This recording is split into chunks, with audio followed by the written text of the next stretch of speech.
Maman, papa, l'éducation de vos enfants, c'est notre priorité. Pour l'année scolaire 2026-2027, le complexe scolaire Israël débute les inscriptions pour les cycles primaires, secondaires et humanité. Nos options: pédagogie, sciences commerciales, littéraires, coupe et couture. Avec plus de 32 ans d'expérience, les complexes scolaires Israël sait s'adapter à l'évolution technologique. C'est pourquoi nous encadrons vos enfants sur le plan numérique. Notre adresse: le complexe scolaire Israël se trouve au numéro 149 avenue de l'École, quartier Kintsuka, commune de Ngaliema, référence Brikin. Pour tout contact, appelez-nous au plus 243 890 800 841 ou au plus 243 890 800 847. Avec le complexe scolaire Israël, l'éducation de vos enfants, c'est notre priorité. Bonjour, bonsoir peuple congolais, bonsoir, bisika so boko landa biso esengweza vraiment makasi ya mona ke ba congolais boza ebele ya kolanda biso ya opesa biso confiance ya kocha biso vraiment pour ande toloba na lingala toke de musika. Merci beaucoup, merci na o nyonso ko continuer ko partager juste vidéo ya Tosha TV. Merci na yo. Merci pe na ba o nyonso ba ko aimer. Ko aimer bandeko.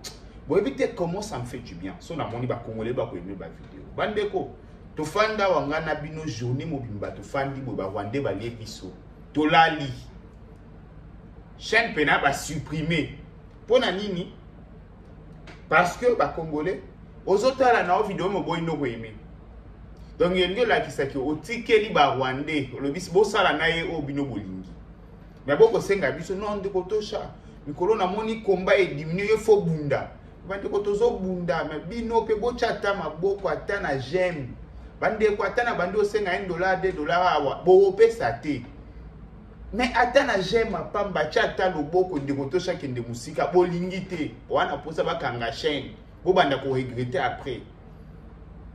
Ah chaîne na biso ekei chaîne na biso bandeko Tosha TV nana omona logo Tosha TV te partout. Tu bande eloko boutique à moke lelo bandeko ofanda bomoni n'importe qui publie une vidéo avec un logo de Tosha TV. Vous ne voyez pas que c'est un grand travail abattu. Et c'est là, c'est notre travail. C'est notre travail, mes frères et sœurs. Donc, wana bocha yona mutu keza musala na biso nyonso. Eza yanga mo côté ya biso nyonso. Bitumbo to ko bundango biso nyonso. C'est pourquoi bandeko bobo sanaka te ko aimer vidéo. C'est très important. Kocha moi drapeau RDC na commentaire. Na yebisa rabino que eza symbolique. Bala elangi ko lakisa. To ko marquer territoire. Eza symbole ya patriotisme. Donc, okutani na vidéo ya Tosha TV. Moi drapeau ya RDC Mopandi. C'est très important, mes frères et sœurs. C'est très important. Bande konanga sans plus tarder hein na makambo ya Tosha TV. Vous voyez qu'il y a biso loba Tosha TV muke. To lobe l'information ebele. Dialogue. Bandeko. Ces derniers temps. Et c'est indi na quand opposition. Na quand il y a opposition en ces moments. Et comme il kobeta malisolo. Ikambo etali nani akozala chef de file ya opposition. Lobi l'opposition congolaise. Ba fandi ba sololi. Ba komi ko bundana déjà. Baeba nani akozala mokonzi ya opposition na dialogue. Parce que la délégation ya opposition, il faut ezala na oto benga ka chef de file. Faut ezala na muto ko kumba délégation. Bato à côté ekabwami ba dos ndombasi ba Martin Fayulu na ba misusu balobi te il faut ezala Martin Fayulu parce que hier azalaki na élection en 2018 azalaki score ya bien et kiri ya bakabunda na ba Sesanga et les autres balobi non il faut ezala Sesanga parce que ya azana mutu mwamba ici cotiser lo yango moni lobby ba koki ko bimisa communiquer te balobi bakobimali bakokuta na isusu lelo babimisa communiquer tokozela na ochela bino yango wa sur place bandeko bele baleli leli ndeko Tosha moni te ke likambo dialogue wana le président a cédé lobi na ebisi bino ke ebi maître ya jeu Félix soka bimisi carte wa beti boyeba ke asa calcula qui mange nde tolobaka et si a calcula qui kuna yo po abimiselo carte mususu bandeko vous n'avez pas compris que le dialogue a été accepté juste après la sanction à ONU. Il sait que même sur le plan international, il a des arguments. Il ne peut pas négocier avec des gens que l'ONU a sanctionnés. Ce n'est pas les gens que le Congo a sanctionnés. C'est les gens que les instances internationales. Vous vous comprendre. Les instances internationales sont sanctionnées. Borotine de Félix a négocié na bango. Pourquoi? Même devant les Américains, même devant Bateau, Borotine a dialogué na bango. Alors, non. Avec eux, je peux négocier. Avec un criminel, un assaillant, on négocie, on ne dialogue pas. Bandeko, il faut voir la différence, il y a deux biloko. Mais peut-être que vous comprendre. Vous devez confondre surtout la négociation et le dialogue. Mais si vous voulez négocier dans M23, pourquoi? On peut négocier avec un criminel. On peut négocier avec un bandit. On peut négocier avec un voleur. Mais on ne peut pas dialoguer avec un voleur. On ne peut pas dialoguer avec un criminel. La différence, c'est ça. On peut savoir un exemple. Dialogue, c'est négociation, c'est quand Toza Boenanda, mutu akoti na chambre, akangi mwana na biso ya muke ya simbi mbeli. Totelemi tobandi ko tuna papa tika mwana oyo. Abi na roboma yeso bopusani. Tobandi ko négocier. Olingi nini po tika mwana na biso. Bolo mwana nzela bo pesa nga 3000 francs. Tokomi ko luka 3000 francs. C'est ce qu'on appelle négociation. Ah ouais, les Rwandais ont pris en otage nos villes, nos populations. C'est pourquoi on négocie souvent avec les Rwandais. Mais quand est-ce qu'arrive le dialogue? Le dialogue, il y a un problème. Tu fanda to résoudre un problème. Tu fanda to solo dans la famille. Omoni, tu fandi, bache, moi na biso zeni. Qu'est-ce qui s'est fait? Tu fandi sa kinzonzi. Likambo eza nini to bandi ko dialoguer to trouver solution. To baye ko bala mwana to ko fanda to solola to trouver solution. C'est ce qu'on appelle dialogue. Entre nous on se parle pour trouver solution. Mais négociation ezali ko négocier to ko négocier prix ya eloko to ko somba eloko to proposer prix ba o balobi non boy tu vois c'est ça. Donc ici, Bobanga n'a binoté. Dialogue, ça se fera avec nous. Mais on ne va pas dialoguer avec des gens qui sont sous sanction de l'ONU. Mes frères et sœurs, toko dialoguer na bateau yote ONU a sanctionné. Ba américain ba sanctionné. Mokile lobi ke bangonde baza contre kimia na mukili.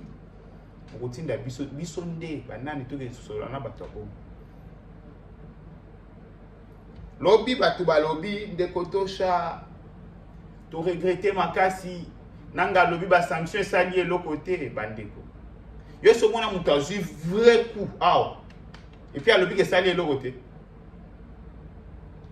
ah la kisaka mobali bandeko boyebi bato ba sanctionner nanga kituro eza nation T, ce sont les Nations Unies. Donc il est frappé sous sanction des Nations Unies. Qui parle, qui dit Nations Unies, dit plus de 100 et quelques pays. Et le but est Yoza Mobomi. Yoza contre Kimia Namukili. Bande qu'on a épité ce que vous comprendre. Donc, il y a des gens qui bossa na vie na mobimba ko cha ta infra na na banque na kombo na e. Kombo na ye faut changer au moins kombo. To ale ki saka nyonso na bakombo a mwasi na bana. Donc il faut mi bossa na existence na e. Bande ko na ebisi bino ke ba ko mema na erreur. Ba Rwandais ba osundola e na nzela. Abanga na ete. Bande ko, je vous dis que Mangungu ya Pamba, ba Rwandais ba osundola e na nzela parce que les Rwandais eux-mêmes, ils savent qu'ils sont coincés. Ba Rwandais ba comme ko espérer un miracle. Ils savent qu'ils sont coincés. Je vous ai dit la fois passée, na ebisi bino que évidence ces âmes encore. Na makambo ya est. Et mata, et kita, biso ba tout gagné. Wana évidence. Même ba Rwandais bango moko na mindu ki ba simbi na frontière ba telemi, ba ebi que cette fois-ci, c'est le Congo qui va gagner. Mais na bandeli la cabine toujours, on ne peut pas gagner en fermant nos bras comme ça. To croiser ba bras na biso to lobby. to gagner bitumba. C'est en mettant l'énergie, multiplier nos efforts, c'est comme ça qu'on va gagner. Si tu multiplies les efforts, tu as l'énergie. Bandeko, ce n'est pas facile. Matin, midi, soir, vous ne savez pas deux fois dans quel état je me trouve. Dans quel état je me trouve souvent le matin. Au moins, il y a mon migraine, il y a mon tu as. En fait, tu es obligé de venir parler. Deux fois même, c'est sans merci, mes frères et sœurs. C'est sans merci. Mais tu te dis, c'est pour la nation que je le fais. Et je suis obligé de parler. Mes frères et sœurs, vous comprenez, non? Tu te dis que c'est pour la nation congolaise que je l'ai fait. Je suis obligé de parler. Je suis obligé de montrer les chemins. Et Dieu merci, Dieu merci. Ezofuta. Pour Ezoke, Congolais. Aujourd'hui, les Congolais ont engagement envers un pays Nabango. Ce qui n'était pas le cas pendant des années. Aujourd'hui, les Congolais s'intéressent au moins à un pays Nabango. En bien ou en mal, mais comme ils s'intéresser au moins. C'est très important. Bandeko ezaki ne loko moko. Mais pourquoi na Congo ba ministre ba DG so ba dumeka mutu DG premier province il faut kende faut za la loi là-bas. Il faut comme na loi là-bas. Amona situation ya loi là-bas. Pourquoi loi là-bas est préoccupé ba politicien ba DG tout le monde DG à RSP c'est quelque chose ma ba sous-traitance ce qui régulation ba sous-traitance. Tant que ba nommé yé faire que mon nana nous loi là-bas. Moutounyo se zana nous amo nana nous loi là-bas. Qu'est-ce qui se passe na loi là-bas bandeko? Ngape na ningina somba bien na kende loi là-bas na comprendre nini kolekana na loi là-bas. Bandeko, je vais vous dire une chose parce que to fan d'ici culture ya minéré na muto na biso.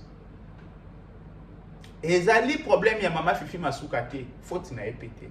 Eza parce que d'autres provinces va utiliser soft power te bandeko. Bandeko, les lotos na ba province fantôme. Quoi ba province ya Lomami. Nani akotangela nga kombo ya gouverneur à province ya Lomami.